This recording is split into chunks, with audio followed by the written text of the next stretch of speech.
मशहूर यूट्यूबर रजब भट्ट के घर पर नामालूम अफराद ने हमला किया है, जिसका मुकदमा रजब भट्ट की मदियत में थाना चुंग में दर्ज कर लिया गया है। मुकदमे के मतन के मुताबिक रजब भट्ट ने कहा है कि जनाब, मैं एक शरीफ शहरी हूं और मुल्क के तमाम कवानीन और इदारों का एहतराम करने वाला हूं।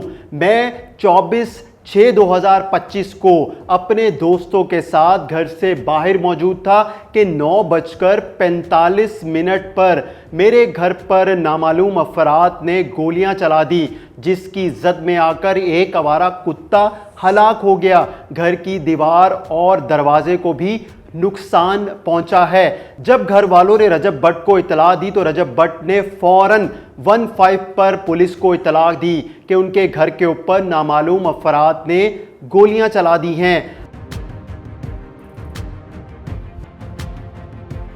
जाए वकुआ पर पुलिस के पहुंचने से पहले ही मुल्जिमान फरार हो जाते हैं। मुल्जिमान के हवाले से रजब भट्ट ने बताया कि वो वाइट कलर की गाड़ी के ऊपर आए थे और उन्होंने रजब भट्ट के घर के बाहर गोलियां चलाई, लेकिन जब वो वहां से फरार हुए तो उनका कोई सुराग ना मिल सका। रजब भट्ट ने कहा है कि मुझ पर और मेरी फैमिली पर नुकसान पहुंचाने की नीयत से हमला किया गया है। जो भी इस वाक़े में मुलव्विस है उसके खिलाफ सख्त कार्रवाई अमल में लाई जाए। जब हमने थाना चुंग राब्ता किया रजब भट्ट के केस के हवाले से तो हमें पुलिस ज़राए से मालूम हुआ कि रजब भट्ट के घर के ऊपर नामालूम अफराद ने हमला किया है और जिसका मुकदमा थाना चुंग में दर्ज किया गया है। पुलिस का बताना है कि अभी तक कोई ऐसा क्लू नहीं मिल सका। जब हम रजब भट्ट के घर पहुंचे तो वहां पर कोई गोली का निशान मौजूद नहीं था, यहां तक कि दीवार और दरवाजा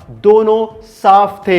हां, गली में मौजूद आवारा कुत्ता जरूर गोली से हलाक हुआ है। अब ये गोली किसने मारी, या फिर ये भी हो सकता है कि आजकल हम देख रहे हैं कि आवारा कुत्तों के काटने के वाकयात बहुत ज़्यादा पेश आ रहे हैं, तो क्या ये किसी इदारे की जानिब से कुत्तों को मारने के लिए ऑपरेशन किया गया था, या फिर वाकई में मशहूर यूट्यूबर रजब भट्ट के घर के ऊपर ही मुल्जिमान ने फायरिंग करके उन पर हमला करने की कोशिश की थी। अब पुलिस इस बात का पता लगा रही है कि ये वाइट गाड़ी किसकी थी, कहां से दाखिल हुई और कब ये यहां से चली गई। हमने जब पुलिस से पूछा कि आसपास या रजब भट्ट के घर वालों को फायरिंग की आवाज सुनाई दी तो पुलिस ने बताया नहीं, क्योंकि लोगों ने बताया कि पिस्टल के ऊपर सलेंसर लगा हुआ था जिससे गोली की आवाज नहीं सुनाई दी।